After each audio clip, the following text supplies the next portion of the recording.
Minsan ang dahilan kung bakit hindi tayo umasinso dahil sa mga maling paniniwala natin patungkol sa pera. Yung iba iniisip na masama ang taong maraming pera. Hindi na natin naisip ang potensyal na magagawa pa natin kapag meron tayo nito. Para sa akin, kailangan talaga ng tamang mindset at kung paano ang tamang paggamit ng pera. Kaya naman sa video na ito, ibabahagi ko sa inyo ang 6 at mga bagong pananaw at tamang mindset patungkol sa pera. At sana magbabago ka pagkatapos mong mapanood ito. Pero bago po ang lahat, sana wag mong kalimutan mag-follow at mag-subscribe sa channel natin. At kung sa tingin mo makakatulong ang video na ito. At kung handa ka na, number 1, pinapaniwala mo ang sarili mo na hanggang dyan ka na lang. Hindi na ako magkakaroon ng maraming pera habang buhay. Maling-mali ang paniniwala na ito. Pinapaniwala mo ang sarili mo na hindi ka na aangat pa sa buhay. Kung sakaling nga na walang-wala ka ngayon, tandaan mo pansamantala lang yan.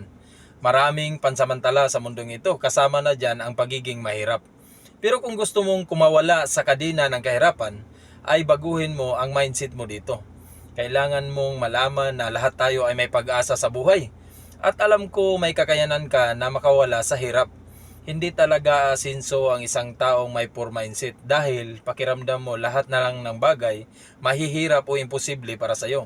Iniisip mo palagi na hindi kasi ako ganyan, hindi kasi ako tulad sa kanila, at iba pang excuses para hindi ka talaga makapag-umpisang kumilos. Kaya kung gusto mong aangat sa buhay, kailangan itong mag-umpisa sa sarili mo. Dapat magkakaroon ka ng nag-aapoy na desire na makakaahon ka sa kalagayan mo ngayon. Pero kung hihiga-higa ka lang at naghihintay na may darating, walang magbabago sa iyo kailanman. Kaya dapat may gagawin ka o kumilos ka na ngayon. Number 2, kahit saan pwede kang kumita ng pera. Kung maalala mo pa, nung bata pa tayo, madalas natin naririnig sa magulang natin na mag-aral ng mabuti para makapasok ng trabaho sa isang magandang kumpanya pag nakapag-graduate na. Para sa akin, wala namang masama dito. Pero alam nyo ba, marami sa atin na hanggang ngayon ay ito lamang ang tanging alam para kumita ng pera? Na kung tutusin, kung napapansin nyo sa ngayon, hindi lang naman ito ang tanging opsyon. Dahil pwede ka naman magtayo ng sarili mong negosyo, magbenta ng serbisyo, o kumita ng pera sa mga trabaho na hindi tulad nung araw. Hindi tulad dati na may mga kurso na kapag matapos mo ay napakadali lang makapasok sa isang kumpanya. Ulitin ko, walang masama sa pagkakaroon ng trabaho o mga propesyon na demand noon. Pero sa panahon natin ngayon, iba na. At halos kahit saan ay pwede ka nang kumita. Pwede mo nang gawing negosyo ang iyong pasyon para kumita ng pera. Kahit nga hobby ay pwede mo nang pagkakitaan. May kaibigan ako na mahilig sa gagamba noon. Akalain mo dahil lang sa gagamba, siya pang dahilan na naging mayaman siya ngayon. Naging content creator sa YouTube at ang mga vlog niya ay patungkol sa gagamba. Ang point ko dito, patunay lang ito na kahit saan pwede kang kumita ng maraming pera. Basta kumilos ka lang talaga. At may mga kabuluhan ang mga ginagawa mo. Number 3, totoong nauubos ang pera. Ang gastusin ay hindi.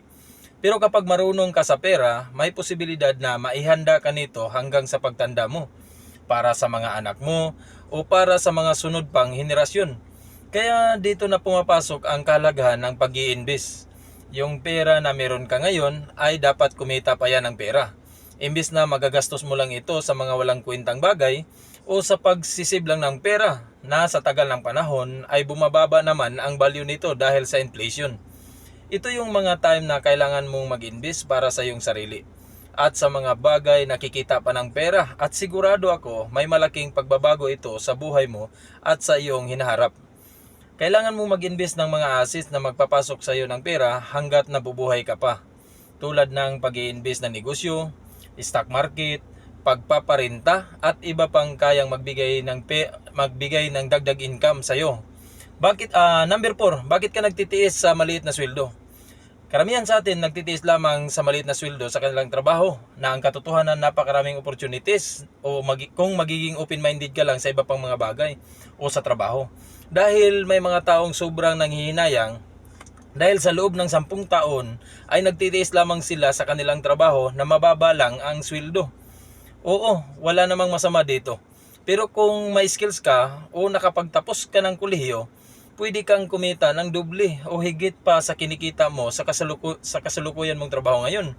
Bakit hindi mo subukan na mag-explore pa ng mas malaking income? o magdagdag pa ng maraming skills para mas magawa mo ang mga bagay na ito. Minsan kasi, nagiging okay na lang tayo sa kung ano ang kalagayan natin ngayon. Kaya nagiging sarado na ang ating mindset para sumubok sa iba.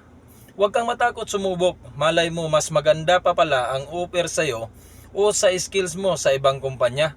Magtiwala ka lang sa kakayahan mo. Marami nang nangyayaring ganito na nag-explore sa iba, mas napaganda pa ang kanilang buhay. Number 5, gamitin mo ang internet para kumita ng pera. Sa panahon natin ngayon, hindi lang pagpupos ng mga walang kwentang bagay ang magagawa natin sa internet. Alam naman natin na marami ding buhay ang nabago dahil sa internet. Sila ang mga taong ginagamit nila ang internet para kumita ng pera. Dahil sa ngayon, kahit sa ang platform ng social media ay magagamit mo na at pwede mo na ang pagkakitaan. Mapa-Facebook man yan, YouTube, TikTok, Instagram, at iba pang social media platform. Wala ka ng dahilan na hindi mo ito magagawa dahil napakadali na lang i-access sa internet sa ngayon. Halos lahat ng impormasyon nandyan na. Pati mga potential customer mo nasa social media na rin. Kailangan mo lang kumilos para magawa mo na ang mga bagay na halos nasa harapan mo na. Number 6, huwag puro pagtitipid. Kailangan mo ring gumastos para kumita. Napapanahon na para baguhin mo ang iyong mindset. Huwag puro pagtitipid o pag-iipon. Kailangan mo ring gumastos para mas kumita ka pa ng mas maraming pera. Oo, totoo naman na dapat alam mo rin na mahalaga din ang pag-iipon. Pero kung gusto mo pa na kumita ng malaki, madalas may kapalit din yan. Kasi nag-i-invest ka sa future mo at sa sarili mo. Kaya kailangan mo rin gastusan yan. Ika nga sa kasabihan, the more you learn, the more you earn. Kaya wag mong tipirin ang sarili mo kasi para din naman yan sa'yo. Kung gusto mong may matutunan, edi bumili ka ng libro o magbayad ka para maka-attend ka ng mga seminar na related sa mga pangarap mo sa buhay. O di kaya ay mag-aral ka pa para madagdagan pa ang iyong skills kasi sobrang kailangan na mag-invest ka rin sa sarili mo para mas lalo ka pang kumita ng maraming pera. At hanggang dito na lang ang video natin. Sana may natutunan ka sa video na ito. Hanggang sa susunod. Paalam.